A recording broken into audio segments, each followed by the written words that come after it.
and we are super excited to welcome Reverend Dr. Ken Sloane with us today, who's going to lead our webinar on creating a narrative budget, the story behind the numbers.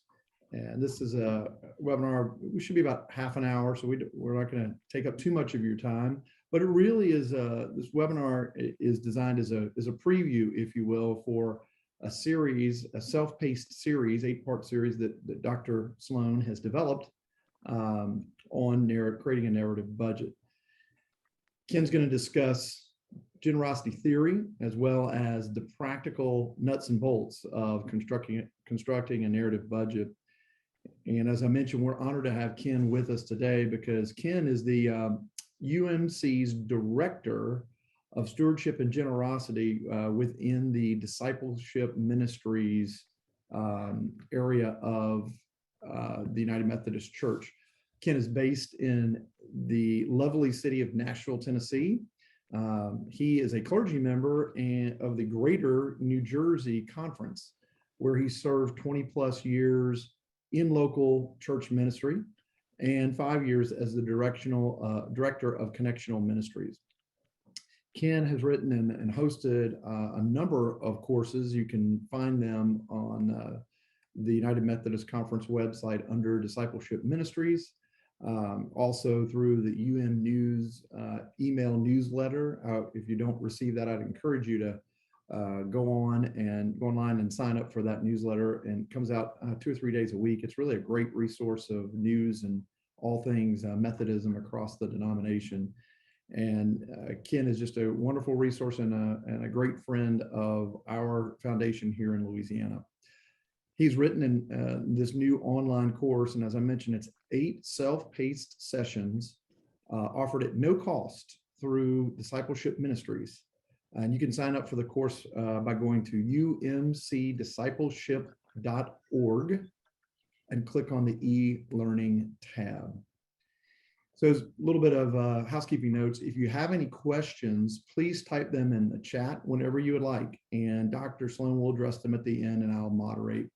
Now, we plan to go, as I mentioned, until about 2:30, but we can certainly go longer if there are more questions. Ken, I'll hand it over to you now. Great. Well, good to be with everybody.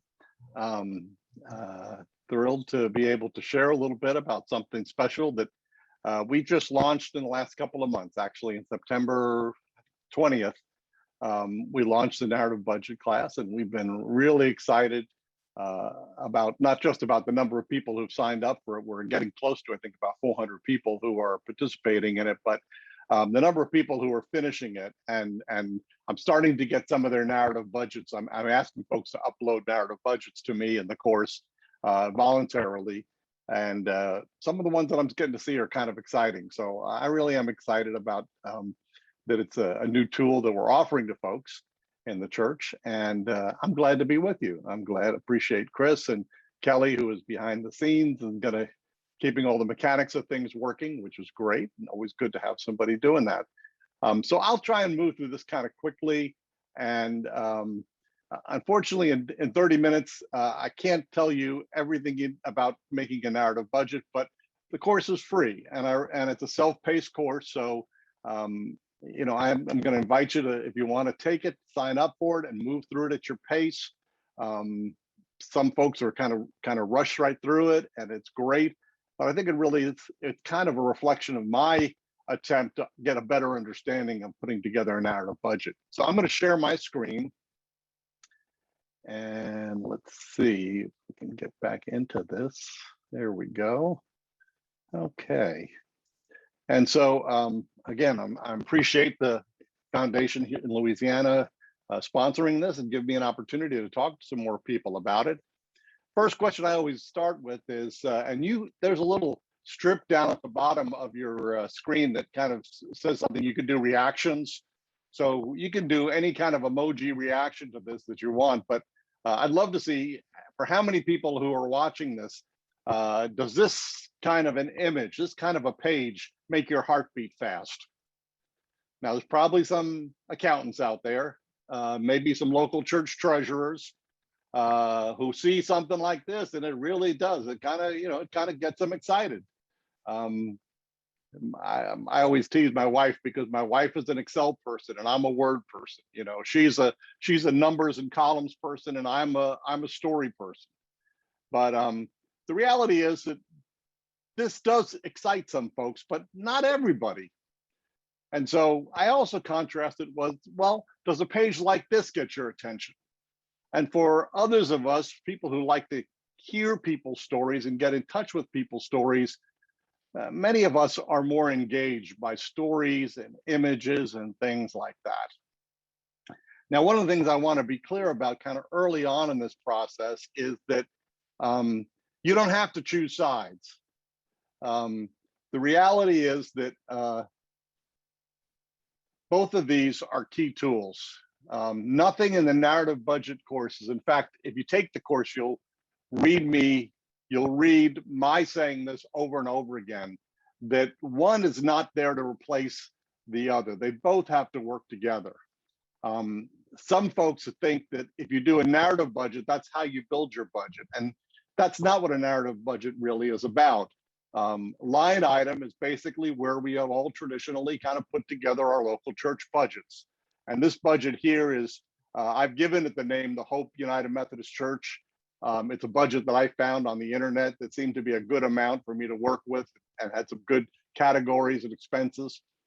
But that's needed in order to build a narrative budget, which becomes then it becomes an interpretive tool that helps people who are more moved by stories and images, whether they be in word or in pictures or videos, even whatever, people who are more moved to generosity by those kind of things.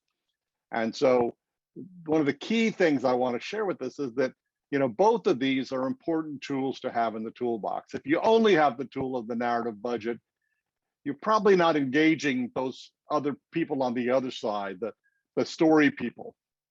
I mean, we know now, the physiology tells us that different sides of our brain interpret different things. Different parts of our brain are excited by different things. And for some of us, we're wired a little differently. Some of us are more wired towards that right, creative, storytelling, artistic side of our lives. Those are the things that really kind of stimulate us, while others are more keen towards that left side. And for most of us, we have a balance of both. So I believe that we can speak to both those sides, and that it's not that hard once we've put together a budget for the mission and ministry of the church, to be able to find ways to interpret it to people in new ways that are going to engage people who are coming from both of those camps, I guess is the best way to say it. So I'm a person who believes in my role in stewardship and generosity. I believe that we have an important task in our work to really help tell people the stories of impact. And one of the things I've been saying for years to folks is one of our challenges is to connect money and mission, money and ministry as we talk about the church. The whole idea that we would get up and talk to people about a budget and a bottom line and say, we need you to give because we need to make the budget. We have electric bills that we need to pay, or we have this payment that we need to make. That doesn't excite a lot of folks. But if we talk about money and generosity, and we talk about it in the context of the mission and the impact that it'll have, then we begin to see more traction in helping people, moving people, and helping them grow into greater generosity. So this is a quote from a new book that's been out, I guess, for a couple of months now from Lovett Weems and Ann Michelle at the Lewis Center for Church Leadership in Washington, D.C., on the campus of Wesley Seminary. And they are good, dedicated stewardship folks, and they put together a great book about it. One of the things that I loved were these two principles, and listen to these and hear how clear they are. So their principle number one is that you never talk about people's money apart from their discipleship. And that to me is something, again, it really hit home for me, because I talk about that idea all the time that, we really don't want to talk about money in terms of how we pay bills. We want to talk about generosity as a part of a key thing of what it means to make disciples. We know our mission is to make disciples of Jesus Christ for the transformation of the world. So when we talk about people's generosity, we want to talk about that as the quality of what identifies a maturing disciple. So never talk about people's money apart from their discipleship. And the second one, I think is equally important, is we never talk about the church's money apart from its mission, apart from telling people some stories about how their giving is making an impact through this church and the mission that we do. And so the narrative budget is a great tool for doing this. It's not just about getting more pledges or getting more estimated giving cards in. It's a great way to give a context to the money that people give and show how it makes an impact. And so it's a good tool to use in a campaign. I would be thrilled for folks to use it as part of their annual campaign, but it's a tool that you can use year round as you interpret to hopefully new people who come to your church, or folks who have been there who kind of don't get to grasp this all the way, as a tool to help interpret that, how our giving to the church is making an impact. So there were two kind of foundation ideas that I had when I started to put this idea of the course together, that I wanted people to get out of this beyond just the product of creating a narrative budget. And so the first one is that we want to be involved in to help move and inspire people to grow in their generosity. And to do that, we need to tell them more than just how much we need them to help make the budget. I mean, that is just, I believe, is just not going to do the job for us anymore. So we need to find ways to inspire people to grow in generosity. And again, I used the word before. I think more and more we have to be about the business of telling the stories of the impact our church is having and how we're able to do that. The second part of the narrative budget that I think is crucially important is we need to kind of get away from that idea that there are some dollars in our budget that are for mission, and there are other dollars in our budget that are for what we might call overhead or administration, or the just expenses, the kind of generic expenses, that somehow those two are separate. And so what I really try to do in the narrative budget, what I'm hearing from more and more people who are teaching about narrative budget, is that we don't want to have those numbers separated out. Because the reality is, if we look at overhead and we say things like whether it's staff salaries, or whether it's things as specific as the electric bill, or how much we budget for our property insurance payments, the reality is that the ministry and mission items that are in our budget don't happen without those other items being there and being present. You could take worship and put it into a wonderful category of how that's our ministry and how we're nurturing people to love God more. But without the electricity and the insurance payments, that ministry doesn't happen. And you may have a food pantry that meets in your church and uses your church facility, and the church supports. And you may support that through your budget or through other program areas. But if you don't have, again, those basic facility expenses, there's a piece of all of those expenses that are helping to make that happen. And so, again, my goal in this is to get us to the point where we see that every dollar given to the church supports our mission and ministry in some ways. Some of them are more direct, some of them are more in that supporting function, but they're there all the way. And so, I've had folks who come back to me and said, well, they were going to make one of their categories administration. And I've said back to them, I said, well, I can't stop you from doing that. My intent in the course was for us to get away from that. And if you do that, I'll tell you what'll happen is you'll go through the process of the narrative budget, you'll come to the end of it, and you're going to see, you create one of the things that the spreadsheet does automatically is it creates a nice pie chart from all these ministry areas that you funded things to. And what you're going to see is that your church, what it presents to people is you're spending twice the amount of money for administration, within that administrative bucket, than you are spending in your mission or your Christian education or nurture buckets.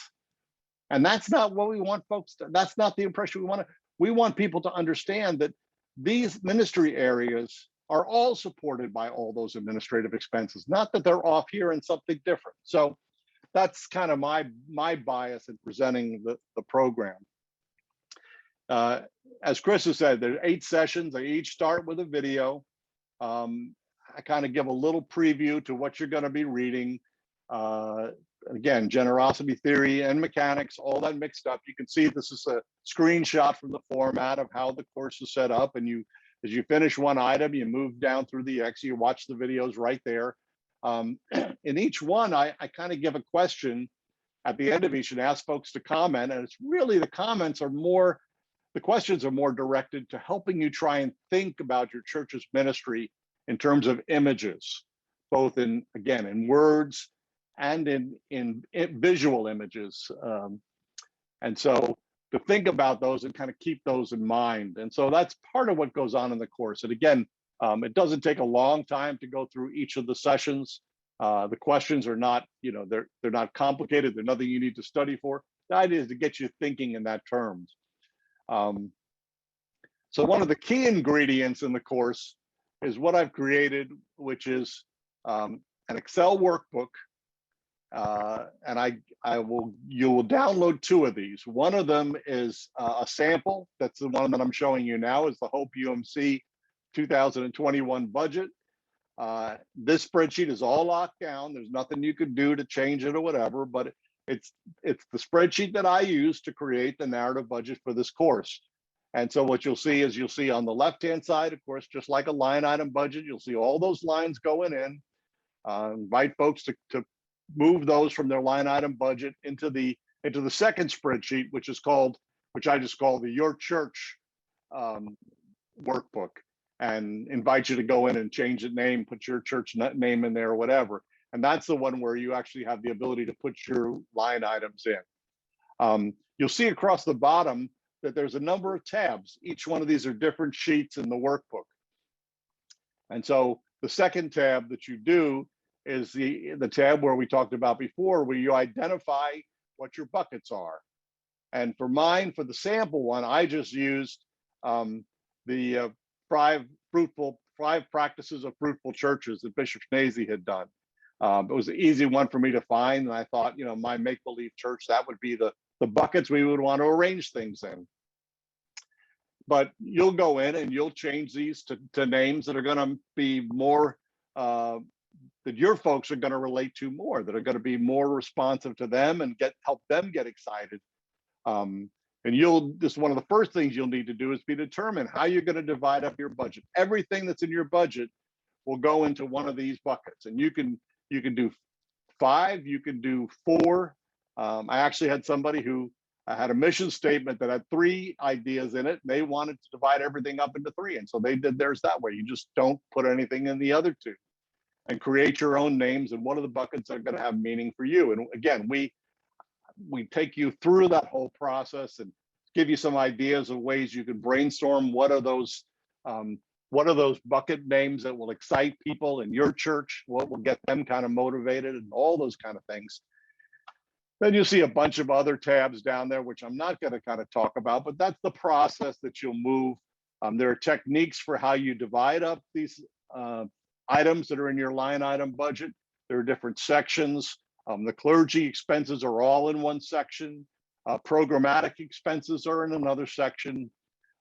Staff and support are in another section. And then there's a third section, which I just call allocation. And it's some of these expenses you see will, for example, some of your worship expenses will all go into the worship bucket. So that whole line will move into that bucket.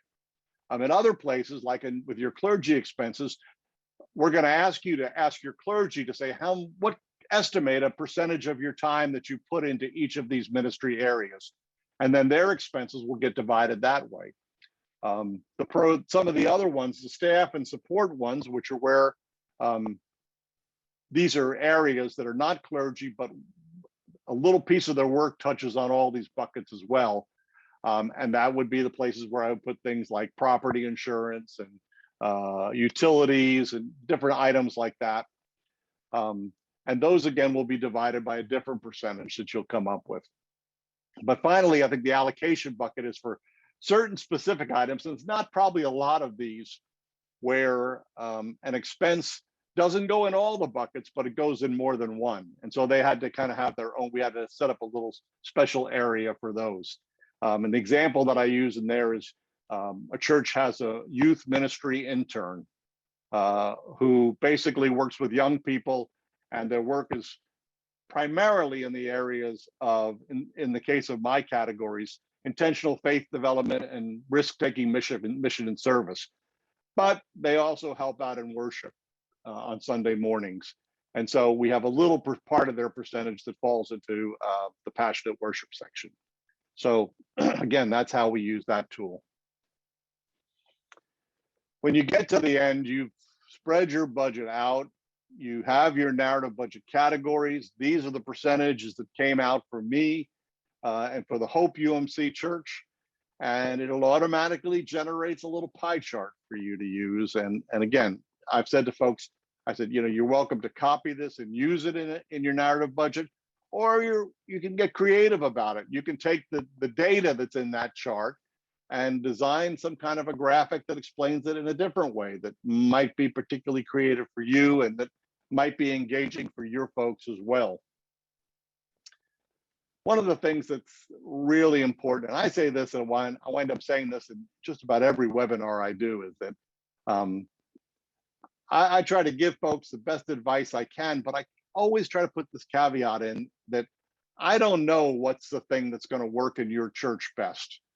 And those of you who are on this call who have been part of your church in leadership and been in your meetings and know your people, you are the context expert for your local church. And so as we look at these different pieces and parts, or even as we talk in our question section, which I'll be getting to in a minute, I'm trying to watch my time. That's the thing I want to say. I can't say what's going to be the best thing. And I've done webinars where I've given folks ideas of new ways to approach stewardship. And then I'll say at the end, I'll say, you know, I said, some of you are going to try some of these and, you know, it's just not going to fly. And you're going to decide that that's not a hill that you're willing to die on. You're not going to push that rock up the hill. And you've got to make that decision. And I put that in your hands because you're the context expert. When you do a narrative budget, one of the things that I think is key and important is that if you give the narrative budget out to folks, you always have the line item budget available for folks to look at. And that you don't do one over the other, but you know, the last thing in the world you want to do is for the people who want to see those spreadsheet numbers and want to see them, you know, all in that way, you want to make sure you could say, absolutely, we would love to give you a copy of that, of our 2022 line item budget, so you can look at every line and ask us whatever questions you want. But again, you're the context expert, so you need to know which of the categories, which of the names for those buckets that are going to excite some folks. So anyhow, let me move on because I want to have a couple more. I want to show you some of the samples from some of the early ones that I've gotten back, just a couple of them from folks who have been through the course. So this one is kind of more of a traditional narrative budget that we've done in the past. It's designed, I imagine, to be a little foldable brochure that can be put in an envelope or given out to people in church, which is fine. That's, you know, for many congregations, that may be the best vehicle to do it. Here are some of the things I think are really cool with this one. They've used the colors in their little pie chart, as you can see over there on the left-hand side, and then they've kept those colors as they've broken out and described those three categories. But what I think is really kind of cool about those three categories is that all three of those phrases are part of their mission statement. So, you know, again, where I would probably, in this case, I've been suggesting to folks that you do 5 or 4 buckets to kind of give a good coverage. They had these 3 phrases in their mission, which they thought were the best way to divide their buckets up. And, I think that's awesome. I think that's great. I also love the fact that the colors kind of tie to what they're using as kind of a logo for the Roselle United Methodist Church. And so they've kind of kept that color element to be something that kind of is neat. So when the person submitted this to me, I wrote back and I said, these are the things I really love about it. I said, the only thing is when you do this next year, you might want to try and play around a little bit with some images and maybe a little less text, because again, there are some folks who are very much into reading and will read every word of this, and some folks who will read a little bit and then kind of move to the next thing. So that would be my preference. But again, I have to assume that the person who did this knows their church and knows the things they're going to respond to. And my hope is that the folks in that congregation know and love their mission statement. They've got a great mission statement, and the tying this to that mission statement is going to mean a lot to them. So here's another one that I got in from somebody, and this is a little bit different. And one of the suggestions I make in the last session of this is some ideas about design. And one of the things I suggest in some churches that doing a narrative budget that could be more of an online resource. The possibility of doing something that instead of being printed and sent may wind up being an online resource. And so this fellow, John, used an online site that I had recommended called, I think he used Pictochart, which I've used to help develop infographics and things like that. It's got some great tools on it. And so he built this when he sent it to me as one kind of scrolling long page where you would go from each one of these kind of story blocks to follow through on their budget. So this would go from left to right, and then the bottom the same way, from left to right is the way it would move through.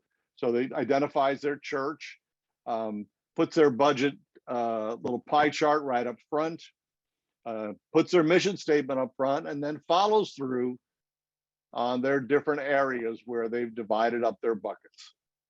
And again, the contrast that I love in this is that he's identified in his congregation that the images are going to be important. And so he's picked images, and even if they're not images from his congregation, if they're stock images, they're engaging images, they're clear, they focus on people, they're not big, long, wide shots, but they're pictures that almost every one of them has some emotion to. I go back to this previous section, and this little girl doing your growing in faith, this little girl with her hand clasped saying her prayers is an engaging image for somebody to see and say, this is what my church does. This is what my giving makes happen. And so again, I think, there are two different examples. And again, I have to kind of say, it's up for the content expert to decide. So anyway, my hope is that you will check out the course. Quick link to get to the course would be to simply go to umcdiscipleship.org/narrative budget. And Kelly, maybe if you can put that into the chat window for folks if they want to see it, but it's real easy. If you just make it to the UMC Discipleship website, you'll probably see something about it there. I think it's still kind of something about it on the main page that links you to it. But if you go to umcdiscipleship.org/narrative budget or umcdiscipleship.org/stewardship, which is my landing page, you'll see references to the way to register for the narrative budget. And again, there's two versions of the course. There's a free version, which you're welcome to take. If you need to get CEUs, there's a half a CEU you can get for it, and there's a $25 fee for the CEU version of it. But the version without CEUs is, well, I hate to say free because you paid for it already through your World Service apportionment. So it's one of the things that we're able to do and then offer back to the church and not have to put any kind of additional cost on it. So anyway, I'm kind of 2:30 on the money. Whew. I think we do have some questions as I'm looking at my little screen up here. I'm going to stop sharing We can see everybody. Well There we done. go. Ken. Good job. So everybody, just to kind of come back and recap. So clearly, Ken is giving us a taste of the 8 sessions, and I just sent and I think Kelly did too. So we overlapped, but we just sent you the link for signing up for the Great. course. And Ken, I guess the main comments that are in the chat room, as you can see, are access to the slides and to the spreadsheets. Yeah. So the workbooks are available. That's part of the course. They're downloadable in the course. If you go in and again if you want to get the workbooks themselves, I mean, once you download them, they're yours. I mean, you'll have them and whatever. But that's the way I would advise you to get them, because once you register in the course, you'll get yours open. And I will have to say that I kind of wrote the course so it would be easy for folks who did not have a lot of experience in Excel to kind of move forward. I probably over-explained what a spreadsheet is and how you work in a spreadsheet. If you do that all the time, you kind of slide through that stuff and move to the point where it's really about putting your budget in. There are some cautions in there that I would listen to. One of the things I was kind of cautious to people about is to not do a lot of cutting and pasting to put your budget into this new workbook, because there's a potential there to both move a formula or override a formula that's already in there. But that's the best way to get a copy of the workbooks. I've been more than happy to put these slides into a handout or whatever and send them to Kelly, and she can fire them back out to you guys. Or I can put them in my Dropbox, and I guess I'd have to do that first and then give you a link to it. But I can do that for Kelly as well, as just make a PDF of them and put them in there. But again, the images most of them are coming from the course itself. We can definitely make that happen, and Kelly can get them out. Well, while we wait for other questions, I want to preview a few upcoming webinars that we're going to be hosting here at the foundation. The first one is next Wednesday, October 27th. At 2 o'clock. It's going to be a webinar from 2 to 4 p.m. On grant writing for churches. And we're super excited because it's going to be led by Brittany Wynn Lee from our conference from Shreveport. And I guess I should say noted children's author Brittany Wynn Lee, who also is a nonprofit professional and is going to lead us in grant writing for churches. So we're really excited about having Brittany join us for that webinar. And then the following Wednesday, November 3rd, Todd Rossnagel, the Director of Communications for the annual conference, is going to lead us in a 2-part webinar starting next Wednesday and continuing on next Thursday. So November 3rd and November 4th from 2 to 2:30 on communications best practices for churches, part 1 and part 2. So you want to hear Todd give his insight over 2 days, short webinars, again, about 30 minutes, that we will also record and post on our site. And then finally on November 10th, Wednesday, November 10th, we'll have a webinar from 2:30 to 3 o'clock, Taking Care of Business, a Roadmap, by Phyllis McLaurin, who will join me in a conversation about a roadmap for those that will someday take care of you, or for all of us. Phyllis is a retired financial services executive and is active, a lifelong Methodist. And Phyllis, after her retirement, wrote a book. It's really a workbook on all the kind of covering all the things, soup to nuts, of we should all be thinking about in preparing our loved ones to take care of us, or if we're going to be taking care of our loved ones. And so that's going to be a very compelling conversation. And for those who sign up for the webinar, we will be sending a copy of the workbook to them in the mail following the webinar. So it's going to be great. And Phyllis has really done a fantastic job with that. So 4 webinars coming up, and as always, they are free of charge. We just ask that you register in advance, and then we'll have a record of your attendance and your registration. Let's see. So the only other comment that we have, Ken, in the chat is from Kelly following up. So we'll get the slides out to everybody. We are super excited to have Ken join us today. Thank you, Ken, for your time. We really appreciate it. Great. Ken has been along, as I mentioned at the start. Ken's been a friend of our foundation for a number of years, and has been just a super resource. I'd encourage you to, on the link that we sent, you can go and do a little searching and look up on the UMC Discipleship Ministries site and look for upcoming webinars that Ken will host. You can bookmark it, and there's a lot of great information and content that Ken and his team provide at no charge to our churches. And so just a great resource that is available for everybody. Yeah, I was also going to mention too, the one thing I forgot is with the course, I've scheduled office hours, and that's for places like I say, and what it's really turned into is people calling me up who are having an issue with their particular spreadsheet or what they're doing, or kind of putting together their thing. And it's great because we've got, last one, I think we had 5 people, and we talked about some of the shared things they were doing. I was able to say, hey, can you share your workbook with me, and I'll open it up and see. And so it's been great. And it's we do them on Thursday afternoons at 2:00 Central, twice a month. And I have them like scheduled through December. I think we're not doing one of them would have landed on Thanksgiving. We're not doing that one. And we're doing them up to the 16th of December, but I'll be doing more in January too.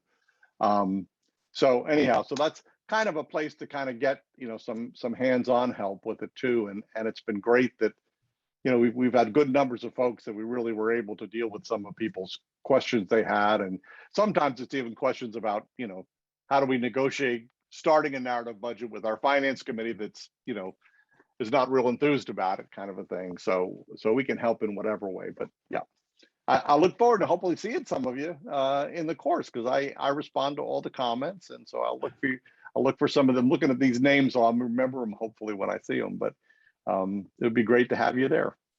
Ken, I love that. I love that you're holding virtual office hours. That's pretty awesome. Yeah. Great stuff. Well, I'm going to put in the chat real quick. I failed to do this or mention this earlier, but back to the webinars that we're going to have coming up. I'm just hitting the send button, so you'll have the link to our website and the link on our website to our upcoming events as well, or excuse me, our upcoming webinars over the next few weeks, spanning into November. We'll have more content coming soon as well. And please, if you have ideas for us for webinar topics, we're happy to go out and find the Reverend Dr. Ken Sloan's out there in United Methodism and in other sites. Kelly does a great job of doing research for us and bringing subject matter experts that to bear to help for us in our role as we help provide content that's going to benefit our churches across the Louisiana Annual Conference. Ken, thanks again for your time today. Thanks everybody for taking some time out of your day to join us. And if you have colleagues in your churches that were unable to join today and take time away from work or family, please know that this webinar has been recorded and it will be posted on our website probably within the next few days on www.umf.org. So with that, I'll say thanks and have a great afternoon, and God bless.